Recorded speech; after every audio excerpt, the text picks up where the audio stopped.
Welcome back to the reality, guys. I'm your host, Billy Blinks, joined as always by my co-host Brian All right, buddy. and Brett. Survivor.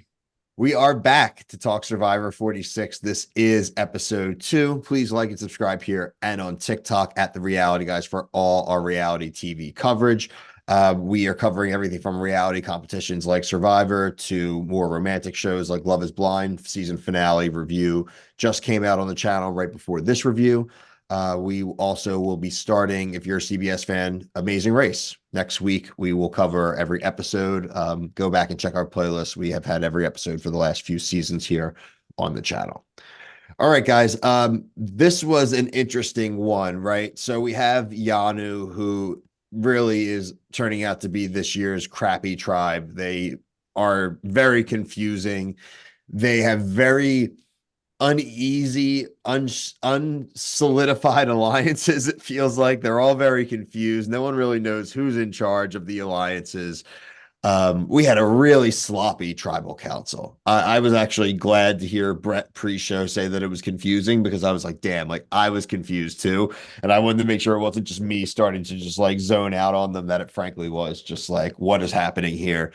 That Banu dude is a lot, way too much. He literally compared them to Gandhi freeing India this episode. They've been there for like 2 days or 4 days at this point. So overall, I didn't even get to obviously the elimination. Obviously, you guys can kind of bring that into your thoughts. So, Brett, off the top, what you think? Well, the tribal didn't make sense in the sense that Banu had to ask all of them except Jess what the plan was, and then I thought the plan was to potentially blindside Kinsey, That's or what I thought. it was just going to be Jess. But the fact that Jess wrote down Banu, I'm like, where did that plan come from? Because that never showed up on screen to where they were going to tell her Banu. So that part confused me. So I didn't really know what they were doing. I really thought Kinsey was going to get blindsided potentially. I think they made the right choice with Jess. I actually think that if they got rid of Jess last week, like I said, they would have won this challenge because Jelinski's tall. Brian, what do you think? Um, I would not have gotten rid of Jess. I would have gotten rid of Banu. So I think that she made the right move because this guy's an idiot. Like he's like you can't trust someone who's talking like that. He has no idea what's going on. I wouldn't have done that, but again, this tribe is a bunch of they're losing, so it is what it is. Is there any reason Q needed to do this whole immunity idol thing? I felt like they had numbers, right? Like why do you need to convince her to vote for someone else just to like what to keep her distracted? Like I'm confused. It was so she wouldn't play the shot in the dark because if she Oh were to God. succeed, then I don't know who would What are have you the. worried about a shot in the dark for? It's Yeah, happened once. yeah, that shit needs to go. That it's such a trash addition. I hate it. The shot in the dark drives Brian nuts. I hate it, man. It's so dumb. What do you think, That's why Brett? she couldn't even find the idol. I mean, the shot in the dark, it is kind of irrelevant because they don't play it most of the time. I guess it did factor into this strategy, but the only strategy was like, hey, let's just make a shitty idol and give it to her. And she's so dumb, she'll believe it. And she couldn't even find it in the first place. So they had that whole montage. That Like Q just had tell to give yeah, it to her. just tell her they're voting Banu. That's what I don't get. Like they're making this way more harder than it needs to be.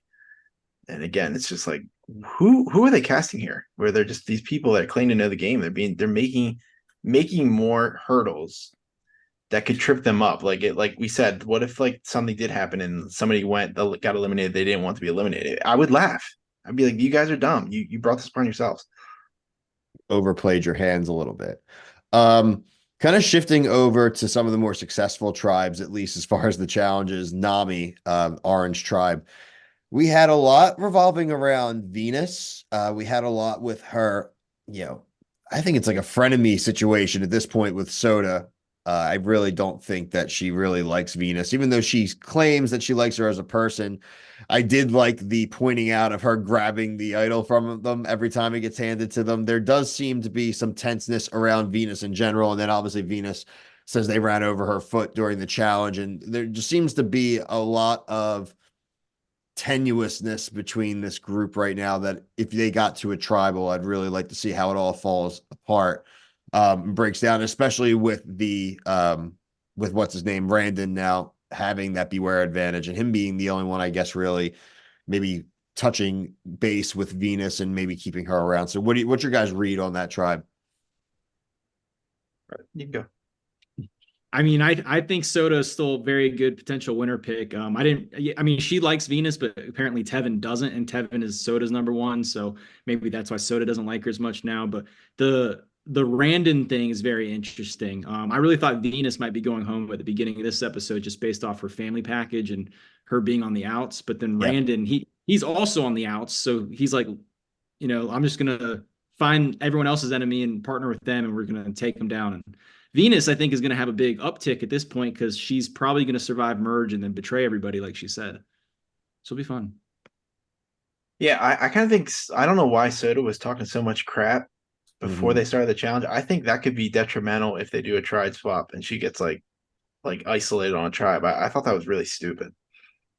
Did anybody else feel that way, or is that just me? Yeah, I thought it was unnecessary. I think that they're in good position. I think like don't rock the boat when things are okay. If someone's annoying you or a little bit like that, you just leave it be. But enough for Venus to notice it, and they're only 4 days in where she feels like she needs to start Hmm. getting to the point where she knows she's going to betray these people, and she's saying it 4 days in. I don't think she was looking to come in and betray her group, right? But if she feels like they don't like her and she's getting the vibes, then yeah, I mean, I have no problem with her wanting to think forward. And like you said, surviving this week, if they can just do another, they can avoid another tribal or two. Like she's Yeah, I got think she's pretty good shape. fine, man. I like Right. Venus. Yeah, I don't have a problem with her either. And we're going to get a tribe swap at some point, and I think that could benefit her too if she gets on like a position where maybe her and Rand are on the same tribe and they have the idol by them. So we'll see. I think Siga is also an interesting dynamic to talk about over there. A little bit of lightheartedness and a little bit of strategy kind of highlighted this week. We did have the Benny versus Charlie Taylor Swift Metallica duel. Benny did cry again this episode because he made fire. So, I mean, Benny is definitely being heavily, I think he's a love it or hate it kind of guy. You either really enjoy him or you're just not about him at all. I'm not a huge Benny guy. I don't know. That's the kind of shit I hope gets cut in the 30 minutes that we're going to get back in our lives, because that was a brutal watch for me. That did go on for a while. I thought they were going to stop 107. around 30 songs, but then they got past 100 each. I was like, wow. Or is anyone even fact checking them at this point? They could just be making stuff up. Right. That is true. Do you think they only did that for the Taylor Swift pool and the potential clip that can generate? I figured that's why Charlie's mentioned her like 6 times already. Yeah, I was just like, give me a break, dude. Like they keep telling him to do it, probably. No, I think he genuinely likes it. And I think it's just like low hanging fruit for Yeah, people. He it knows that is. people will like him because he's a Swiftie, Yeah, basically. that's exactly why. It's just like, ugh. Don't know if it's really genuine. But Charlie though talked to Maria. It was an interesting, like I said, there is the Charlie in the middle, the Charlie's Angels, right? The men and the women both really want Charlie on their side. And I like what Charlie did here this episode, talking to Maria and saying, look, like we do need to have like a number one. And I frankly think having you as the number one really makes the most sense for us. And I think it's a good move. I really do. Now let's see how it progresses throughout the season. But in theory, it's a good move for the two of them. And they did name drop, what was it, Malcolm and Denise, right? Yeah. I mean, Yeah, Malcolm yeah, and Denise were awesome on their season, yeah, and right. I would say that that's a if you're going to compare yourself to that, that's a good comparison. you know who won in that one? Denise. So looks good for Usually the Maria. dudes don't end up well when it's like when it is the guy girl like number one, right? By the end of it, usually the dude's gonna lose out or probably not get voted for at least. Denise was badass. She was like really good on challenges though.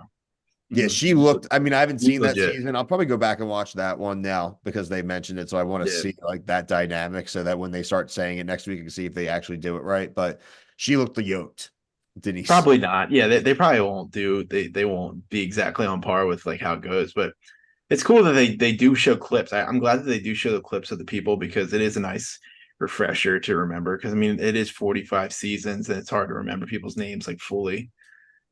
No, It yeah, might sell it. I don't want these super fan guys on the show name dropping people if you're not going to remind us who they are. I agree because I'm like, no, I got to go look it up. Like, I don't want to do that.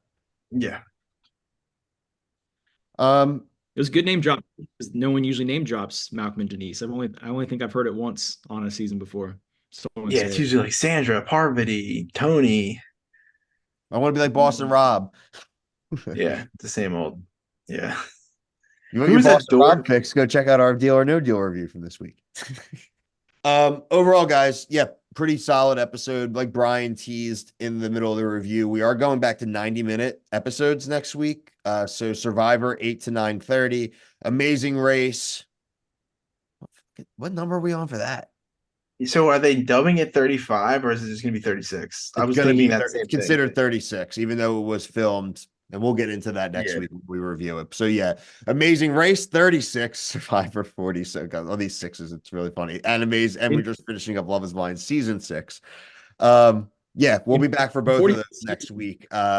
Hoping to have Kyle Petty back. He always does Amazing Race with us. Also hoping to have him for Survivor as well. So that would be a lot of fun. Like I said, go check out the Love Is Blind finale review, though. We just dropped that. A lot of stuff going on. Get our thoughts on how things ended. Pretty not surprised, frankly, and surprised in some ways. So not a bad finale. But like I said, check out the TikTok as well at the Reality Guys, Instagram, Twitter, all of that as well. For myself, Brian, Brett, everyone at the Reality Guys, thank you so much for watching. Peace.